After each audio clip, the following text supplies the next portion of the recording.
Diamond P Sports presents Shake, Battle, and Roll 3. Hi everybody, I'm Gary Lee, and welcome to this, our third installment of Shake, Battle, and Roll. During the course of this tape, we will take you to the fairgrounds and the palaces of the sport, like the Indiana Hoosier Dome, where we stage the four-wheel and off-road jamborees and the Monster Truck Thunder Drag Series. This is the circuit featured on Trucks and Tractor Power, and I believe it offers up the very best in monster truck and mud racing. Monster truck and mud racing are motorsports disciplines that take place on a playing field of mud and destruction. Surfaces that can prevent forward motion. So against this backdrop, where just getting to the other end is a measure of success, the accent is on hard racing. A style we like to call Shake, Battle, and Roll. Well, buckle up. Here we go. Our first stop, the 1992 Spring Nationals in Columbus, Ohio. First round action, Cold Cobra in the Snakebite Ford on the far side, taking on Wayne Smozanik and Tropical Thunder. And for Wayne Smozanik, it will be stormy sailing right through the Hydra barricades. Little damage to the truck, but a scare for some of the crew guys standing in behind those barricades. So often in his racing career, Wayne Smozanik has been spectacular. Let's take a look now at the replay. It looks like Wayne may have bent something in the four-link suspension. Once the truck goes to the right, Wayne has no control. He would be disqualified for going out of bounds, but very little damage sustained by the truck or the driver. The Yodoc barriers or JoJo blocks did their jobs. These barriers are actually plastic containers filled with water. They're becoming very popular in motorsports. And look how they'll stop a 10,000-pound truck. Imagine how much damage could have been done had Wayne Smozanik hit a concrete wall. And look how close he comes to our camera position. It may be safer in the truck than what it is to work behind one of these cameras. And you thought television was safe. The following year, the Spring National shifted to Lima, Ohio, where Kirk Dabney in Nightmare was about to have one of his own. Now, Dabney is in the far lane, taking on Wildfoot's Andy Brass in the near lane. And watch what happens to Kirk Dabney in the shutdown area. Substantial damage. Look at that 10,000-pound truck on top of the cage. The cage is intact. And look, Kirk Dabney walks away. He is okay. Now look again, Dabney was in trouble midway through the run. But being young and aggressive, he didn't let out of it. Pushing the truck, he goes over on his head, high sides it, and it goes on over. But once again, the roll cage is intact, and Kurt Dabney was uninjured. The switch from the normal crushed cars to these all-dirt ramps did not suit Kirk Dabney. Keep an eye on the left-hand portion of your screen. Something lets go in the front after he lands, and he high-sides immediately. But Army Armstrong was right there to talk to Kirk Dabney as soon as he climbed out and walked away. Gary, real quick, things are kind of acting down here on the other end. First of all, are you okay? Yeah, Army, I'm fine. What caused the truck to bounce like it? Well, it looks like front steering linkage let go on the impact after the second jump. It's a little early to tell, but that's what the best guess is right now. Okay, well, I understand the EMTs want to get a look at you, get over there. Thanks a lot for coming over. Man, we're sorry about the bad luck. Hey, we'll be back, guys. Thank you very much. Well, in motorsports, that's the attitude to have. Lots of damage to the fiberglass body, but the chassis held up. Now, the only thing more damaging than the initial impact is when they actually turn one of these things right side up. And notice the message on what's left of the rear gate kind of sums it up, doesn't it? Same race next round, Andy Brass and Wildfoot, the new research and development Ford for Bob and Marilyn Chandler. This was the first race Andy appeared in with this truck on the Jamboree circuit. Talk about being aggressive. Watch this great piece of driving. Remember, this is a 10,000-pound truck pulling this wheelie, making so much power. This is the closest thing to a monster truck blowover. Now watch the wheel stand in no man's land. He hits the second ramp with the back rubber. That tosses the truck over on its nose, and he lands on the front grille. Here's Army with Andy. In the semifinals, you took a run. I've seen a lot. I've never seen anything like that. What went through your mind on that run? Well, the only thing I could think of right there when she pulled the wheels, I was like, well, if I let out of it, you know, I knew Equalizer was going to run a good time. I had to more or less stay in it. And I knew if we run her up the hill, she was probably going to nose over after the hill. And we just, when she started to come down, we just tried to stay back in and keep the front wheels pulling and hope she pulled us back down on the ground, and that's what it did. And as far as mud racing at the Spring Nationals, there has been no shortage of thrills either. 2 appropriately named vehicles, Think Fast in the near lane, and the far lane, the Intruder.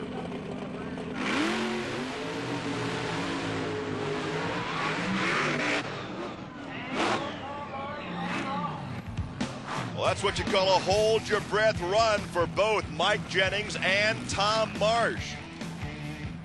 Marsh gets into trouble around half track and is pretty much along for the ride. He's fortunate to have gathered it up, though, just missing the JoJo blocks, which could have really done some damage to the Intruder. That's where he actually had to get back in the throttle and power out in the shutdown area. Now on this replay, watch Tom Marsh take out the far end timing stand. He goes over the berm, across the nose of Jennings, and once he gets the car straightened out, he's back on the power. But it's a disqualification and a sigh of relief. Tell me out there what happened, just as simple as that. Well, I think I had a failure on a suspension part out there that's caused it to pull to the right there. And once I got hooked on that wall, all I was concerned with was keeping it on its wheels and getting out of the way of the other guy on the other side there. Because I knew the run, I couldn't salvage anything with the run the way it was going. Okay, were you in the gas or out of the gas? I had to get back in it or I would have been upside down for sure, and I possibly could have been, in a tangle with the other guy. Now we're at the 93 Spring Nationals in Lima, Ohio, Class 6 paddle tires. Tony Farrell in the Blue Ribbon Bandit. He takes on the Instant T with Chad Miller. This is one you tell your grandkids about. You may not see this in another 20 years of watching motorsports. Watch the far lane. The Blue Ribbon Bandit becomes a victim of tire theft. Actually drives right out of his rear tire and wheel assembly. Tony would slide to a stop and watch the paddle tires go upstream. But a most impressive run nonetheless. 2.596, just 4 1/1000ths of a second off the national record. There go the tires. Could this be a classic example of blowing the tires off? Yeah, I guess you'd call it. I knew something was wrong when I seen both tires pass me. Okay, what happened? I don't know. Looks like it broke all my studs off. That's the first time we really ran outdoors in big old paddles with this car. It looked like it's doing its job. It's hooking up. I just got to do a little more beefing up on the rear end. Now just a thought. Tony competed in the cut tires the night before, and in changing over the paddles, maybe the crew forgot to tighten the lug nuts? The two-wheel wars would continue in Lima, Ohio. Mike Hickerson in mind games knew he'd really have to get after it with the always tough Ron Pence in Tater in the lane next to him.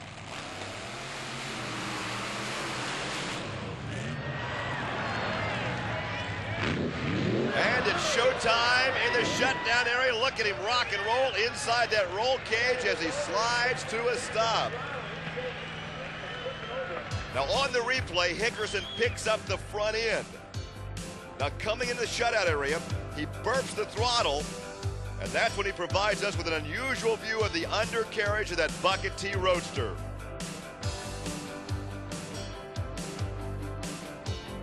Now overshadowed in all the excitement was that Hickerson bettered the 180-foot national record with a time of 2.56, but Ron Pence bettered Hickerson's mark with a 2.55 elapsed time.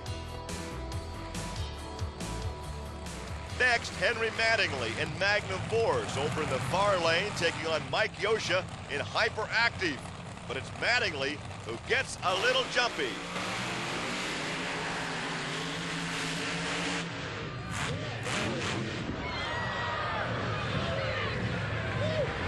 The race appeared to be over. Mattingly clearly beaten, but it looked like Magnum Force perhaps got caught up in some ruts. It has been raining. The track is really chewed up. Now Mattingly gets off to a very slow start, and about right here at half track, he catches a rut. It pitches the nose of that Jeep off to the left, and he drives over and through the Hydra barriers. Now the driver was okay, but watch on this replay the left-hand side of your screen. As if it wasn't wet enough with the rain, Mattingly decides to take a shower. And think how bad this could have been had that wall been made of concrete. And I can tell you from past experience, it's at this time when the driver looks back at that wreck creation and thinks, what the heck am I doing in this sport? Well, the day before in the cut tire class, George Devitek in Dirty Deeds was taking on Chad Miller.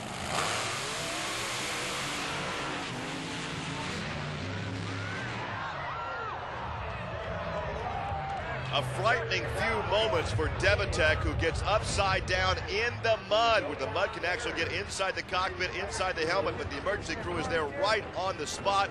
He is extricated from the crashed car, and he is okay. Here now is another look. It seems like the instant T of Chad Miller is always right close to the action, but the action this time is in your right lane. With a rear-engine car, you have a balancing act to contend with, trying to keep that front end on the ground. Mid-track, the horsepower hooks up. The front end looks a little light. He veers to his left and climbs and rolls over the barriers. Now, as this wreck unfolds, look at the damage sustained by the Dirty Deeds dragster. The front end is knocked off. The wing is sheared away. Not a pretty sight. But once again, the roll cage holds it. Look at that. That's all that's left of the rack and pinion steering. But again, the driver walked away uninjured. He's with Army. George, it looked like a violent accident. Are you okay? Actually, in the car is very calm. The cage is real tight. I didn't even bounce around it.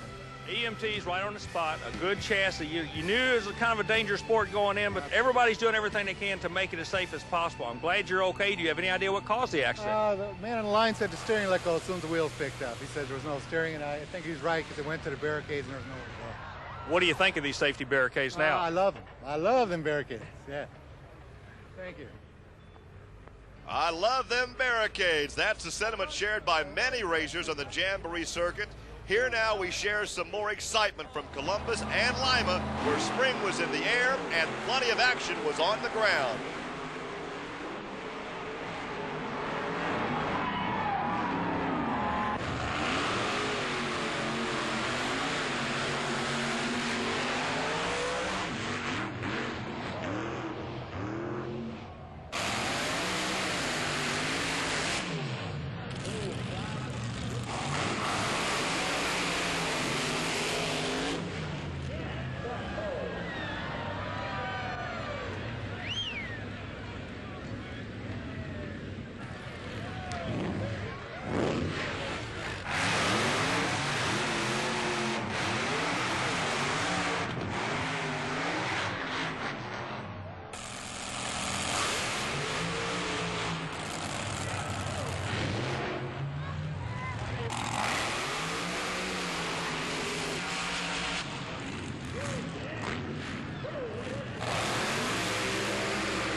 Like just getting it up.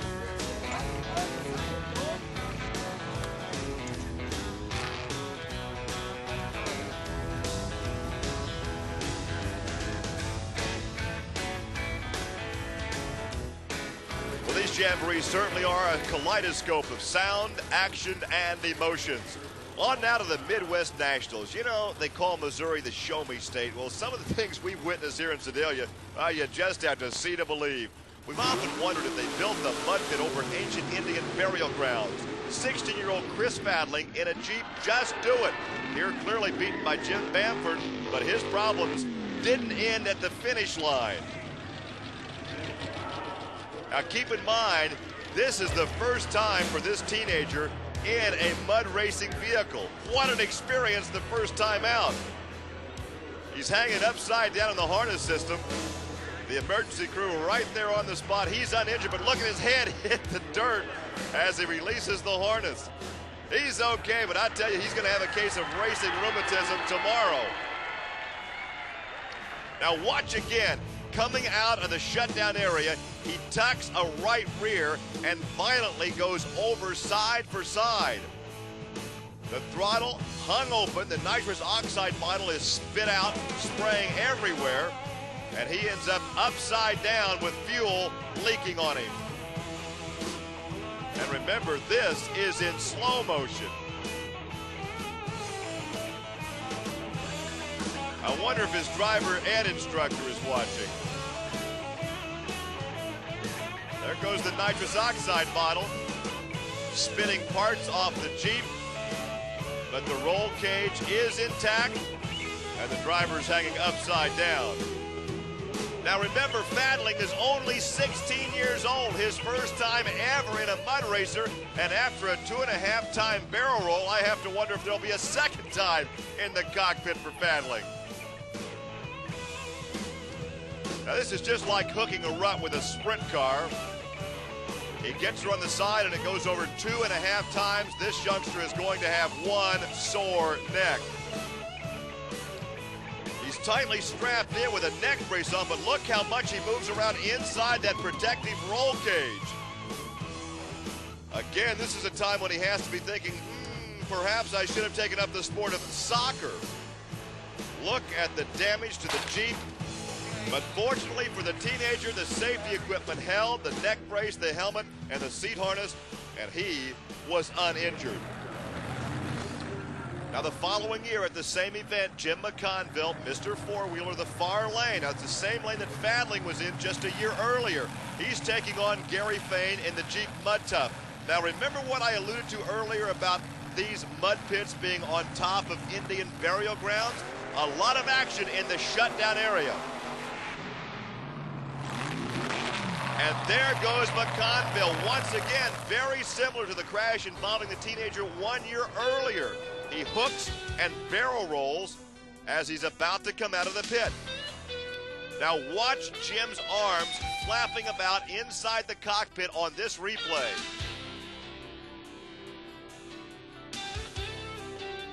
These mud racers don't normally wear the arm restraints that we would normally see in sprint and midget competition. Another angle. McConville's an old pro. He's not a weekend racer. He's a professional mud racer by trade. It's a good pit. He's on top the rut, but he gets in trouble coming out. Makes a good case for wearing arm restraints. These monster engines make so much torque in one direction during the run that when the driver comes out of the pit and lifts off the throttle, the torque is reversed, creating tremendous strain on the chassis, and this reversing the torque is partly the cause for these cars twisting and rolling over. Well, Jim was clearly dazed, suffering a bloody nose, and was somewhat devastated by what had just happened. I'm glad to see you're okay. Do you have any idea what caused that? Well, I sure don't, not right now. When you get home, when you're driving down the road tonight, will this thing eventually come back to you? I know you got your bell rung. You got beat up real bad. The camera crew just called us and said it was amazing how your arm was flapping around inside that car. Were you aware that your arms were flapping at all? No, I didn't know what was going on. Well, I tell you what, I was sure glad to see you come out there and put that old golf cap on. That's a trademark that you're back to 100%. Hope you have a better day next time. All right, thanks, man. Well, just a few passes later, Doug Marsh in the near lane taking on Ron Pence and Tater at almost identical results. But now it's in the other lane, and he waves his hand in the cockpit, letting everyone know that he is okay. Now on the replay, the driver of Hard Times was about to have one of his own. Looks like he might have caught a rut, and coming out of the pit, he starts to go sideways. That's the time when it's duck and cover. Head for the cellar, get down as low as you possibly can in the cockpit. This is really a combination of elements. Remember, we talked about the reverse torque coming out of the pit and getting off the throttle, but also you actually lift the front end when you go from the mushy mud to the harder, solid ground, and those combinations tend to serve as a ramp to get the car airborne and roll it over. Now, this is a point where you're collecting your thoughts and wondering exactly what did I do. I don't know. I was going straight as an arrow. I think you caught that last rut there. Doug, it looked to me like you were just making a straight run. What caused it to let go like that? I don't know. I was just getting ready to let out when I come out the end, and all at once it just spun sideways and started rolling. Are you okay? Yeah, I'm fine. It's happened before. It'll happen again. But I ain't quitting. Well, Gary, it's kind of interesting. As I walked away, he said he wasn't quitting, but I want you to notice his eyes. You sprint car guys are going to notice, call it red eye. He did get a whack, and he'll be feeling it on the way home tonight, I guarantee you that. Gary, once again, back to you on a day of devastation out of the Show Me State. Well, Army, the victims here at the Missouri State Fairgrounds would not be confined to mud racers. In fact, the one year there was monster truck racing at the Midwest Nationals, rainy conditions would soon postpone the event, but for Kirk Dabney, it would come one race too late.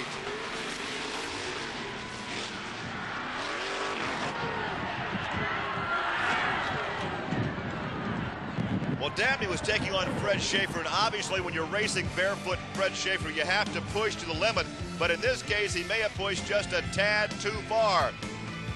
His driving technique was right on when he got in trouble in the shutdown area and actually got that 5-ton truck up on two wheels. He could reach out and grab a handful of grass if he wanted to, but right here, he kept his foot back in the throttle, and he almost saves it, but then it flips back over to the other side. Kirk was uninjured, and as he walked away, Army caught up with him.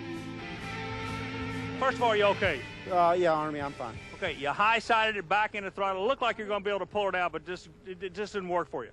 I'm relatively new, so we're not really sure what happened. We're going to have to take a look at the replay and see what happened. We're pretty upset that we've turned the truck over, but we'll be back. Glad you're okay, dude. Well, as we take a look from this angle, let's see if we can analyze what happened. Squares up on the jump, looks in pretty good shape right here. As he comes down though in the shutoff area, the rear bucks up in the air. He gets over on the left side, high sides it, stays in the throttle, and almost has it saved, but then it pitches back over and rolls to the right. Once again, minimal damage to the truck, the roll cage is intact, and the driver walked away uninjured. But this wasn't the only run that left an impression from the Midwest Nationals.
The scene shifts to the north for the Summer Nationals at the Bloomsburg Fairgrounds in Bloomsburg, Pennsylvania. Bloomsburg is a quiet little college town in the north central part of the state, but one weekend every summer, it becomes a trucker's paradise when the Jamboree rolls into town.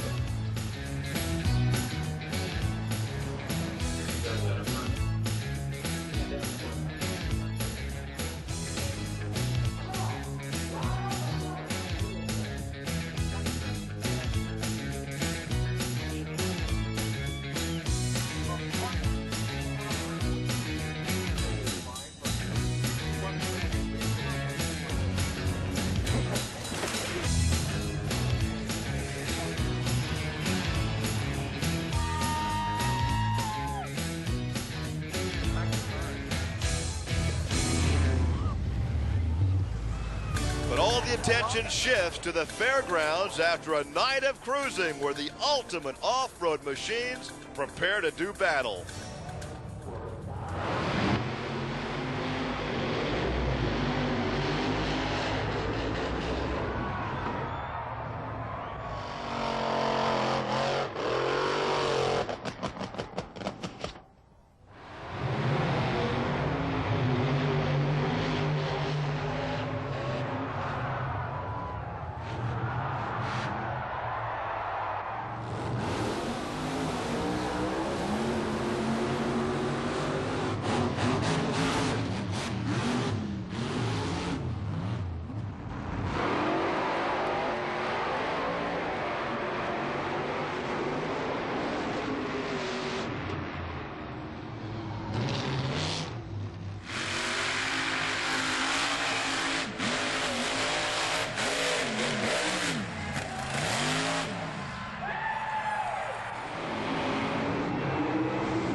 Bloomsburg may be a trucker's paradise, but it's been a graveyard to many mud racing vehicles. These are the remains of the Bucket T driven by Rich Goditis. Now Rich is in Ratso in the far lane, the 92 Summer Nationals. A late start out of the block, but watch what happens in the shutdown area. The fiberglass body shreds, the roll cage though is intact, and the driver was uninjured. The end zone shot, once again coming out of the pit, is where it all went wrong for Ratso. He appears to be on top of the mud right here, comes out of the pit. The chassis has a mind of its own, turns sharply to the right and starts barrel rolling, pirouetting on the rear and shedding parts. But once again, the roll cage was intact and the driver was hanging on, protected and uninjured. Let's call it chassis magic, but it has to be black magic. Now, we had the luxury of replays as we analyze what happened.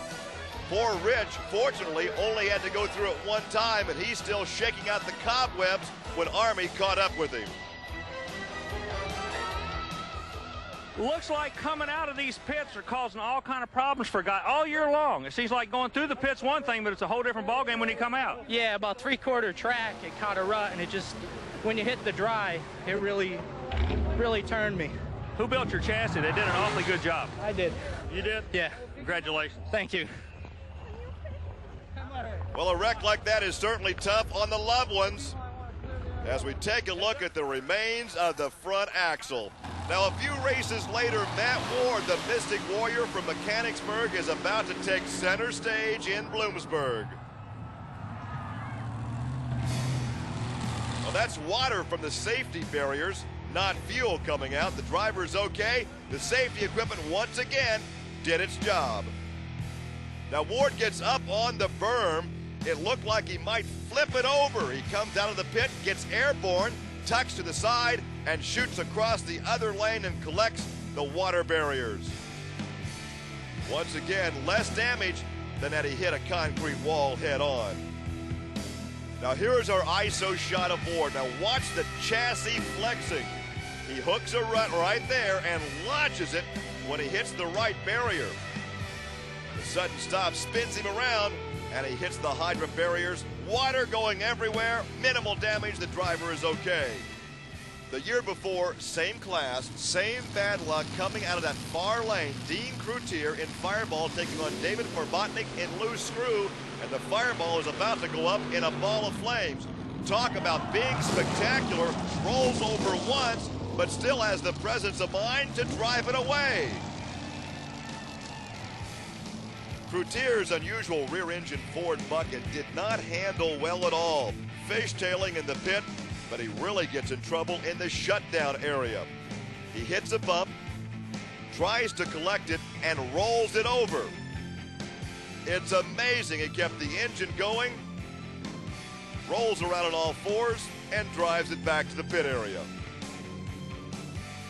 Talk about getting your bell rung. The roll bar keeps the weight of the car off Cloutier's head. For the most part, it did collapse just a bit, virtually resting on the helmet following the rollover. He was shaken, but otherwise unhurt. But that go-for-broke style is typical of many great efforts we've seen in mud racing competition at the Summer Nationals in Bloomsburg, Pennsylvania.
Mud racing at the Quad Cities Nationals in Davenport, Iowa also takes place on a harsh piece of real estate. And 92 NMRO points champion Glenn Seabold can vouch for that. It would be a rough visit for Mr. Seabold during his stay at the Mississippi Valley State Fairgrounds in paddle tire competition. Far lane once again. This time, he pays the wall a visit. But Glenn wasn't the only one to feel the wrath of the Mississippi mud.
sometimes mud is fun, sometimes it's not so much fun.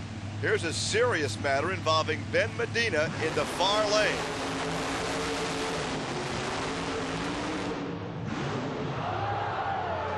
Through the barrier into the concrete wall. Now you can see him reach down in the cockpit to unfasten the harness system. Now from this end zone replay, it's very strange, but it looks like he never corrects. He gets out of shape after he went through the timing lights and like a kamikaze pilot heads right straight for the water barriers and then the concrete wall. The car comes apart, but the roll cage protecting the driver is intact. Now here is the ISO of Medina. You don't really see it, but one could speculate that maybe he got hit in the face with a glob of mud. He never makes a move to correct and drives right straight to the barricade. The fiberglass body is tossed off, the front end is peeled away, both sets of axles separate from the frame, much like an Indy car. The parts are flying all over the place, but the protective cocoon that is the roll cage in the cockpit intact, and that's why this driver could sustain a head-on impact with the wall of 70 or 80 miles an hour. Just incredible, that type of wreck, but it was the good chassis and roll cage that allowed Ben Medina to walk away from this one. On to the Canfield Fairgrounds, where lane choice can be very critical, and Mark Hall shows us why in qualifying.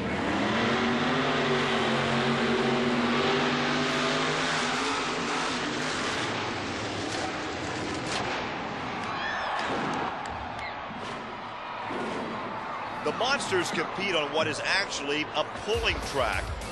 So consequently, the dirt is elevated. But watch Mark Hall as he gets over the second set of cars in the shutdown area. Off to his right, the track drops off. And it's like a sprint car going over the cushion with only 4 to 7 pounds of air in that right rear. Right there, the right rear drops down, tucks under, and the truck rolls over. As Hall ends up on his lid, there's lots of body damage, but the driver is okay.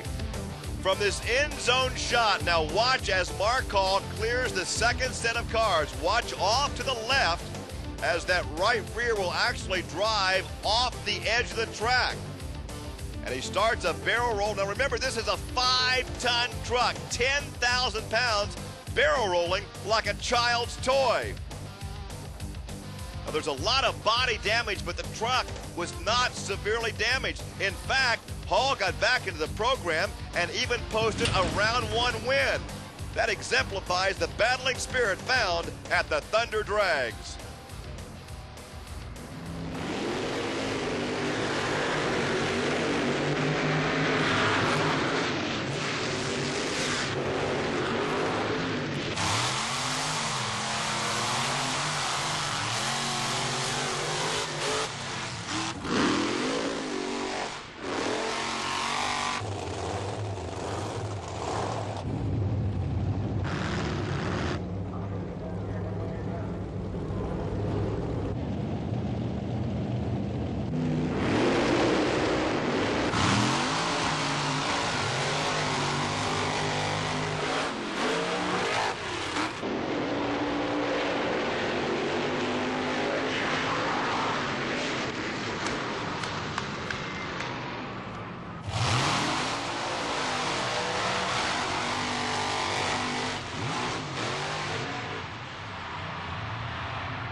The Monster Street version siblings also get to strut their stuff at the Jamborees and Thunder Drags in the form of the Tough Truck competition, a timed obstacle course over small hills and moguls, and you also get to slap a little rubber at the finish line.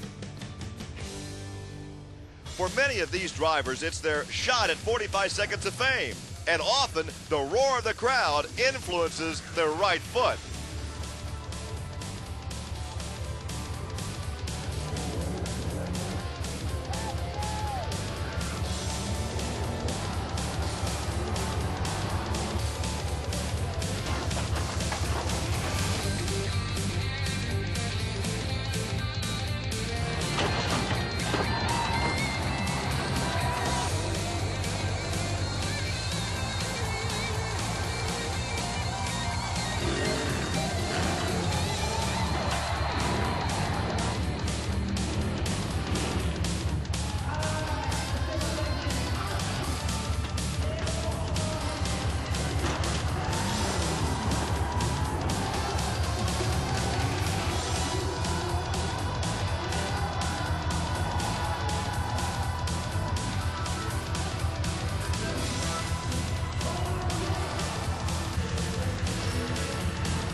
Not that we have sour grapes, but in the opinion of at least one of our camera guys, it was just desserts. This guy snapped his axle. The day before, our camera cable became entangled in this beater truck, giving you this view of an Ikigami being dragged in the mud.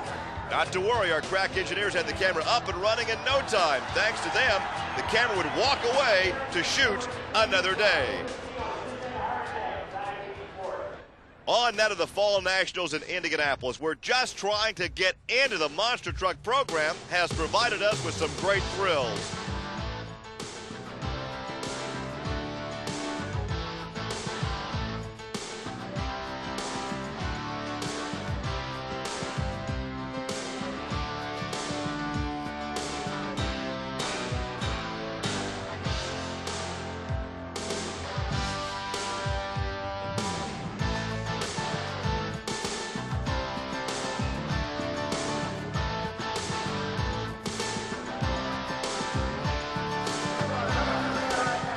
Even a typical #1 qualifier like Andy Brass can get in trouble just trying to make the show.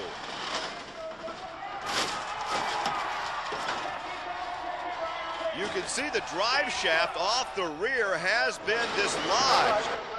Now, as we take a look at this replay, we cannot really second guess why Andy crashes, but he does right here chuck the rear drive shaft. On the second set of cars, tucks that left rear and rolls it over. But in true shake, battle, and roll spirit, the Chandler team had the big blue Ford ready for the competition the next day. Bigfoot was not only ready, but made it all the way to the finals, where Brass on a sloppy track would push his way past Carolina Crusher to the winner's circle. Tough qualifying sessions may be one characteristic of the Fall Nationals. Weather is another. Rain in Indiana in September is not uncommon. And sometimes the Monster Truck competition at the Fall Nationals can resemble mud racing. But don't expect a little rain or mud to keep these behemoths from their appointed rounds.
But the sloppy conditions only add to the gritty flavor of mud racing.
From cold and rainy Indianapolis, we head south to Florida Sports Park in Naples, where the jamboree action is as hot as the weather. Scott Lane, the near lane. It would be a bad lane for Scott and Silent Rage.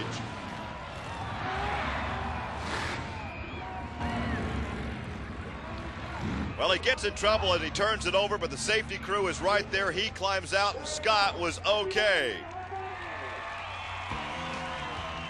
Now he is in trouble right off the bat.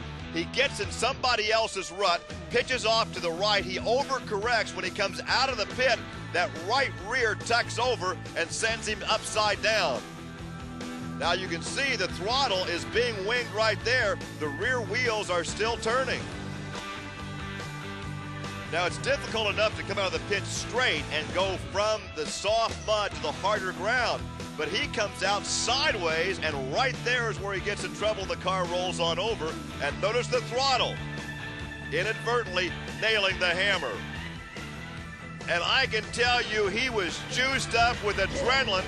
He's okay. The car is not badly damaged, and the first guy up to him is our Army Armstrong. Tom! Let me grab you real quick. Are you okay? Yeah, I'm just fine. It was kind of a ride, but we're going to try and make her again here in a minute. What caused it to go? When I shifted, I kind of went sideways and didn't let out of it.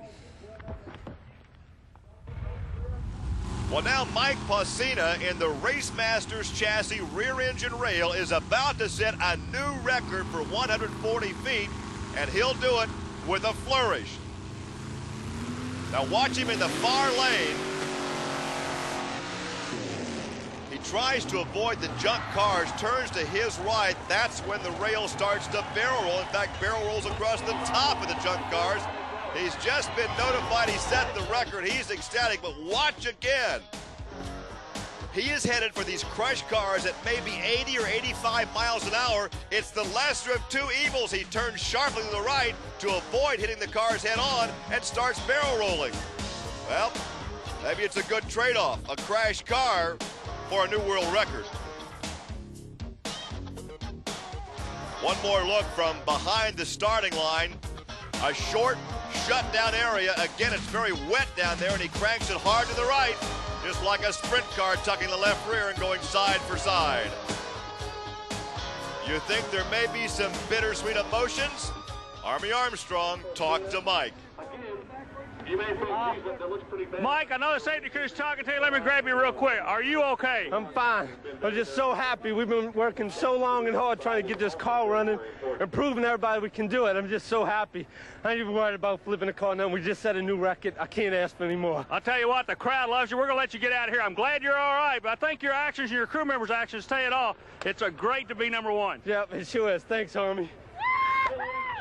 Pushing it to the limit, that's that shake, battle, and roll spirit, and look at the enthusiasm with the crew. To heck with the crash race cars, we've got a record. Well, next, a less joyful ride, courtesy of Wayne Smozanik in Tropical Thunder. Wayne out of Jupiter, Florida, wanted to show off for the home state folks, but this is not exactly what he had in mind of showing off. Takes out the fence and pretty well destroys Tropical Thunder. Well, there's a look at Wayne in the cockpit. The cockpit is intact. Now, sometimes monster truck racing can be a slugfest. In this case, we'll call it a chain link TKO.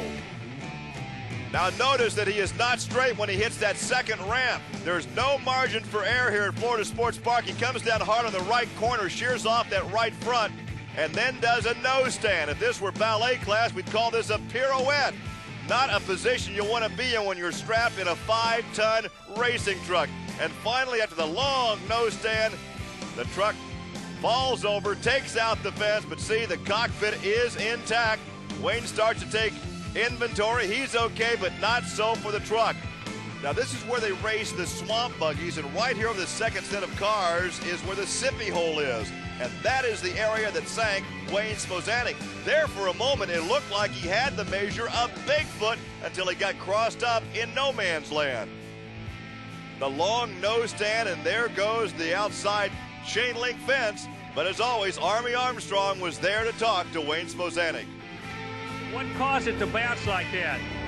I don't really know. I stayed in the throttle. I made good runs in qualifying and never hooked at all. I don't know if it possibly might have a broken axle in the air. I don't know. Well, if you're going to do something like that, it's tough to have it happen, but half of this crowd are your neighbors and everything. I'm glad you're okay.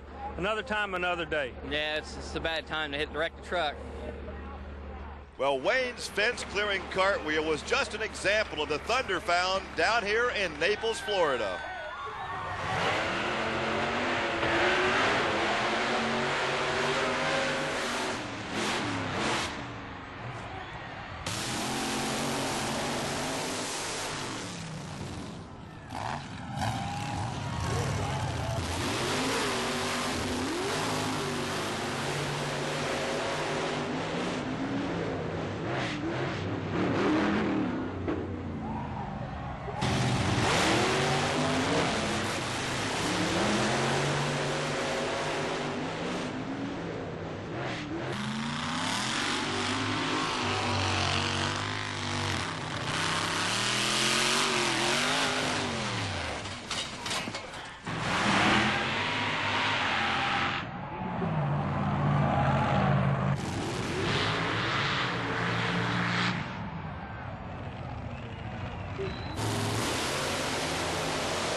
We cap off the monster truck racing campaign with the Thunder Drags under the big top of the Indiana Hoosier Dome for the greatest show on dirt.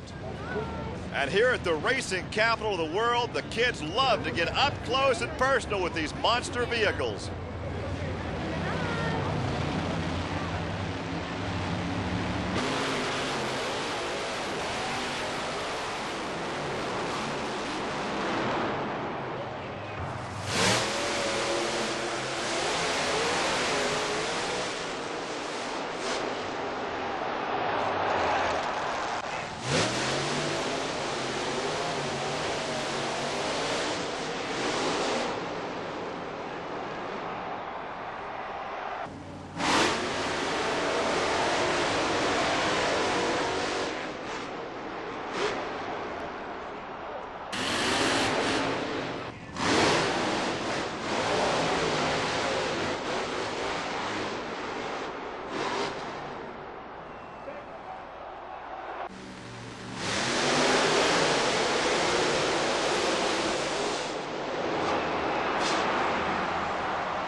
Hats off to the MTRA Monster Truck Racers.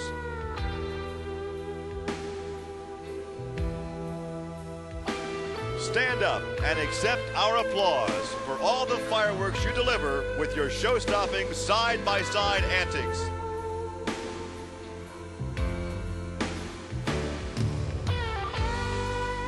We salute the pilots and their steeds of steel with this moment in the spotlight.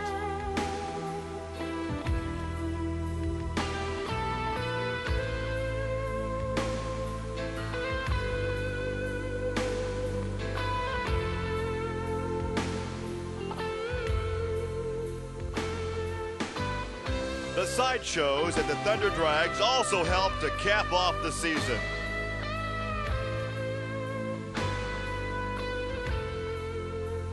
They provide their own colorful exclamation point to this celebration of horsepower and heavy machinery.